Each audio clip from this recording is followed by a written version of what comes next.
Hello, my soccer universe. What a crazy weekend did we have in Europe this week. I mean, teams were dropping points all over the place. In Germany, Bayern lost for the first time, and it seems like that Leverkusen potentially could get into a title race. Still a long shot, but it was a big result on the weekend. We also had in Spain the top two teams in Barcelona and Real Madrid dropping points, Atleti moving well into a title race. We have a three-way title race in Portugal. Sporting get a win. However, this time it's Benfica who dropped the points, so also quite exciting. PSV lose at home, second loss of the season, and this might also open the door for a title race, especially if they also lose next week. And then most importantly, in England, we had everyone up top dropping points except for Chelsea, who now sit 2 points behind Liverpool. However, Liverpool have a game more, and they had very much a moral victory at home to Fulham. And then we had the big story of the Manchester Derby. Reminded me a little bit of what happened at the Nou Camp in '99 with United coming back late to beat City 2-1. The most remarkable thing to me is that not only is Amad Diallo probably United's best player at this moment, but also how Guardiola was nervous already when the penalty was given, where City was still 1-0 up. He knew what was coming. So really great stuff. If you want to know more about what happened in Austria and Italy, I will refer you to the dedicated videos I made for these two leagues. However, join me for a ride in Europe, and we'll start in Germany.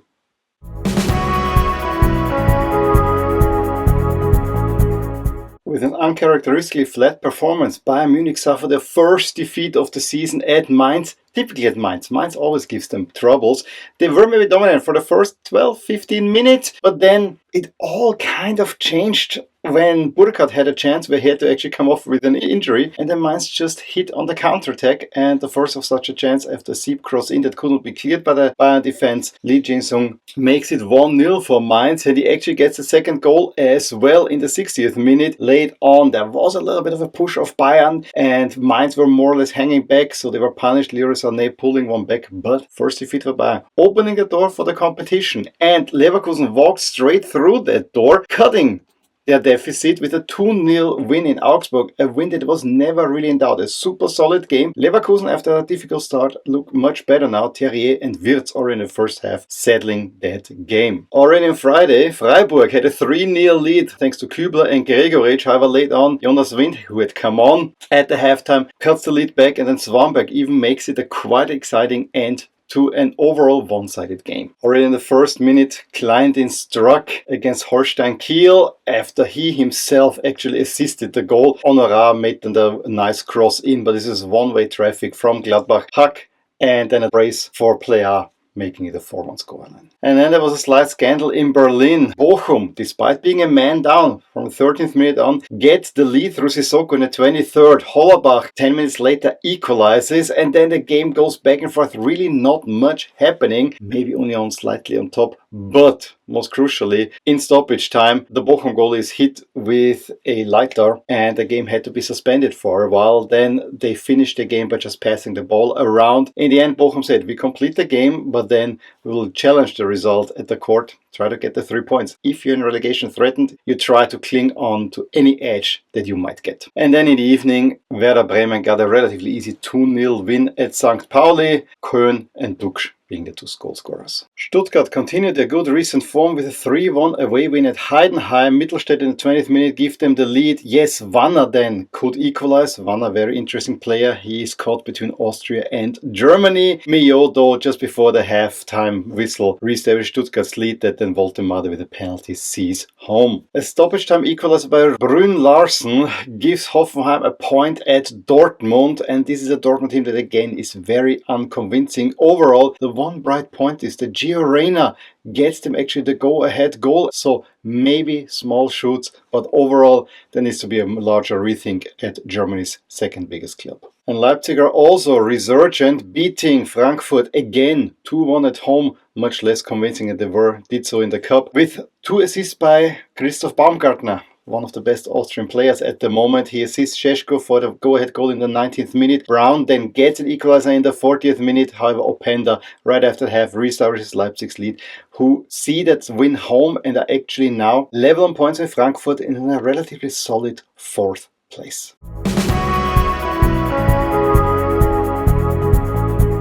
The Eredivisie weekend started with a shock with Heerenveen beating PSV 1-0 thanks to Nicolescu goal, the second loss for PSV this season, but they still have a relatively comfortable lead on top of the table as second place Utrecht also drop points. They only play out a 3-3 draw at home to Go Ahead Eagles. That was previous from the last season's playoffs. Go Ahead Eagles had a 3-1 lead in the 73rd minute and then two Blake goals in the 88th and in the 96th minute salvaged the draw for Utrecht. Meanwhile, before going to PSV, Feyenoord beat Heracles 5-2 at home with Sebastian Jimenez scoring a hat-trick in the first half. They're the only team that has only a single loss this season. And if they should win at PSV, we may get a title race. Because Ajax are also back to winning ways, a 3-0 at home to Almere City. Weghorst, Kenneth Taylor and Fizjim scoring the 3 goals. And two other notable results were Twente beating Groningen 2-0, Van Boy and Steen scoring the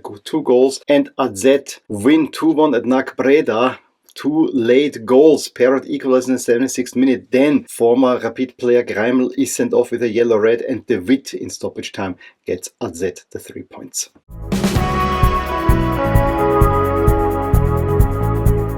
Overall speaking, this was not a weekend for the challengers to PSG, unlike last weekend. The weekend, though, started with a 2-1 comeback win for Toulouse against relegation-threatened Saint-Etienne, a win that actually puts Toulouse in touch with the European spots. In the big match on Saturday, Lille get a very late Diakité equalizer at OM, who had taken the lead through Merlin in the 17th minute. Overall, I would say that Marseille will be disappointed with that late equalizer, but the result reflects the game very well. It was a really good game, great atmosphere, really good advertisement for Liga. Monaco also dropped points and probably should have lost the start. The Reims, very nondescript performance. It's only a 0-0, but at least they get a goalless draw. Strasbourg also put their relegation worries a little bit to the side with a resounding 3-0 win at Le Havre. Diarra, Nanasi and Verillion Andre Santos scoring the goals. And after the win over PSV in the Champions League, Brest followed up with a resounding 4-1 over Breton rivals Nantes. The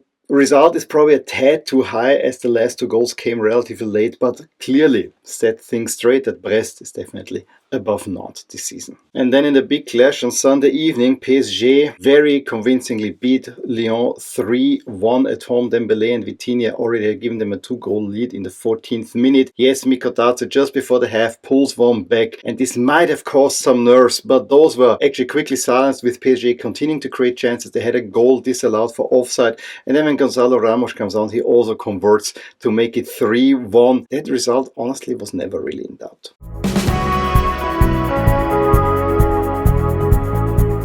The La Liga weekend started out with 2 dreadful games. However, the first one had quite some big implication because Valladolid beat Valencia at home and hand them last place in the table, Anouar being the scorer of the winning goal, and they also had hold on with a man less. Huge trouble in Valencia. However, the 0-0 draw between Espanyol and Osasuna doesn't help either team. Well, after beating Girona, Mallorca sit now in 5th place. They might play in Europe next season. And they were a goal down through Van de Beek in the 7th minute, also a man down. However, just before that, Carl Larin had given Mallorca the equalizer and he also gets the winning goal. And it was a very tearful goodbye for Jesus Navas from the Pizjuan. He is retiring at the end of this year and he leaves the Pizjuan as a winner as Sevilla get a 1-0 win over Celta with Bueno scoring the winning goal. Undoubtedly the game of the weekend was Rayo's 3-3 draw with Real Madrid. Rayo had a 2-0 lead in the first half through Una Lopez and Mumin. Both headed goals and both corner kicks where Rayo was everywhere. However, Real Madrid put on a lot of pressure and already ahead of the second goal probably should have scored. They cut in the lead by a goal through a wonderful Valverde shot. Just look at it. It does not get any deflection. Swerves nicely into the net. And then Bellingham just before the half heads in an equalizer. And when Rodrigo gets Real Madrid the first lead of the game, everyone thought that Real Madrid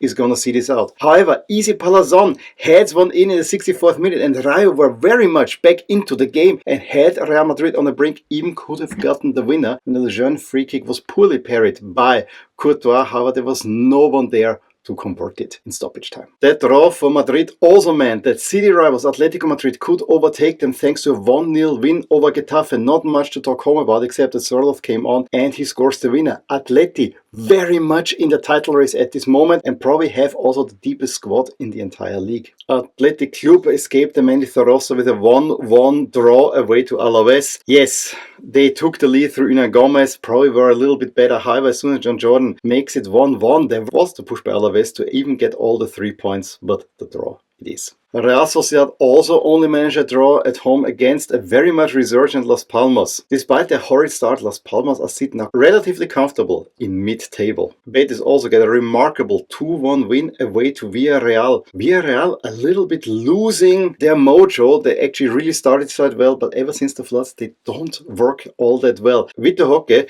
gave Betis the lead. Then Jimmy Avali was sent off with a straight red card. However, Celso with a pretty nice goal in the 47th minute doubles the lead for Betis, and Baena can only pull one back. Huge win for Betis. Maybe Europe is in the cards. But the shock of the round came when Leganés went to the Montjuic and won by 1-0 at Barca. Or in the 4th minute, Gonzalez scores the winning goal. Barca had quite some chances to equalize, but never could really break down either defense or go past the goalie. This means now Barcelona have dropped plenty of points, I think over 13 in the last month alone, and their comfortable lead on top of the table is now dwindling. We have a true title race. Barca sitting on level on points with Atletico Madrid, and guess who they will be playing on the weekend?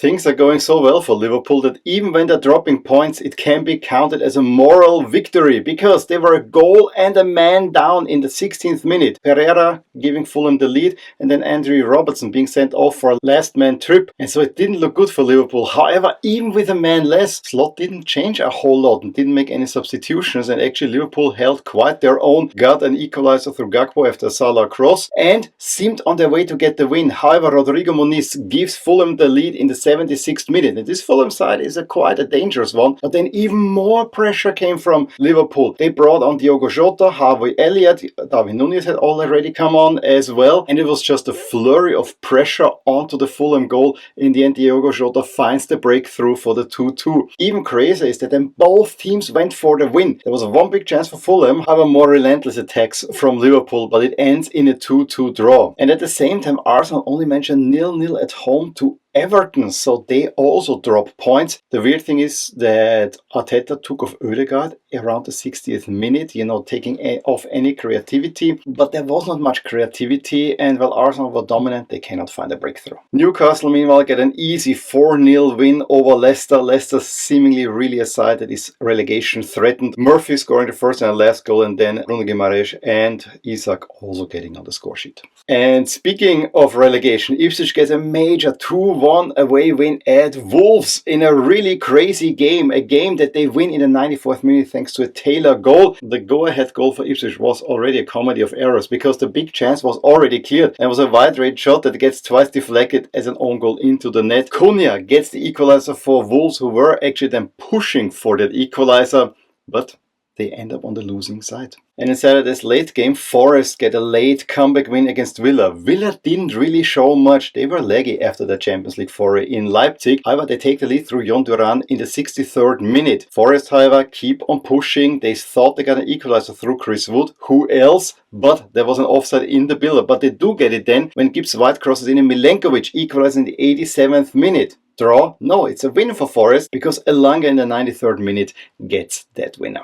Oliver Glasner seemingly has found the turnaround for Crystal Palace. They go to rivals Brighton, beat them 3-1 away from home, and this was all Palace. They took a 2-0 lead right around the half-hour mark through Chalobah, and Sarr himself then seals the deal in the 82nd when Brighton tried to get something back. It's only Gehi own goal in a very, very curious situation that gives Brighton at least the goal. However, all eyes were on the Manchester Derby, and it was kind of a shit game most of the time, except the ending again speaks for United. Guardiola had given City the lead. There were maybe then in the second half a tad more chances for United, but there was really not much happening until Diallo is brought down in the box and Bruno Fernandes slots home in the 80th minute seemingly for the equalizer. It's a point in the Derby. No, A deep ball by Lisandro Martinez is expertly taken down by Diallo, lobs it over the goalie and into the net. Brilliant goal and big 3 points for United and crisis mode at City.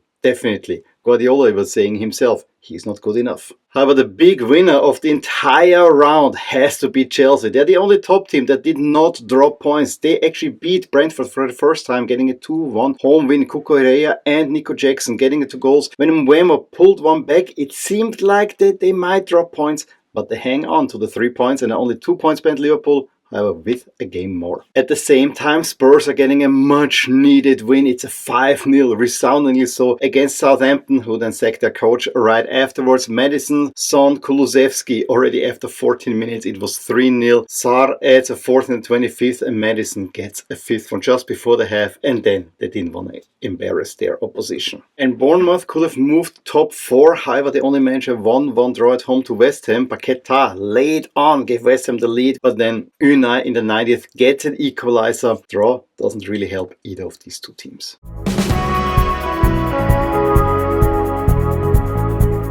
Sporting get their first win post Amorim with a gutsy 3-2 home win over Boavista, but there were some nerves in there because Boavista twice managed to equalize. Goals by Gyökeres and Trincao, however Trincao himself in the 65th minute gets Sporting the winner, maybe a sign of better things to come. And definitely the deal was sweetened by AVS getting a 94th minute equalizer at home to Benfica, who had taken the lead through Mdoun in the 17th minute, meaning now even if Benfica win their game in hand, which comes in the midweek, they cannot overtake Sporting. 4th place Santa Clara lose away to Arouca, and Braga also drop points, but they were 3-1 down to Famalicão when Oliveira and Horta deep in stoppage time salvage a point. And for the moment it is Porto who sit in second after a relatively unfussed 2-0 home win over Estrela. Nico early on and Borges late on scoring the goals. Which means now we have also a pretty exciting 3-way title race in Liga Portugal. So, after this lengthy review, please let me know in the comments below, where do you see these leagues going? Especially, where do we really get a title race? Will it be England, Spain, Portugal, even Germany? Please let me know below. In any case, give me a thumbs up if you enjoyed this video, subscribe to my channel if you want to see more videos like these, and I will talk to you soon about more things in my soccer universe. Bye! Hey there! I really hope you enjoyed this video, and if you did, here are some videos and playlists that you may enjoy too. Also, please consider subscribing to my channel and hit the little bell icon so you get notified whenever something happens in my soccer universe. And with that, have a wonderful day. Bye!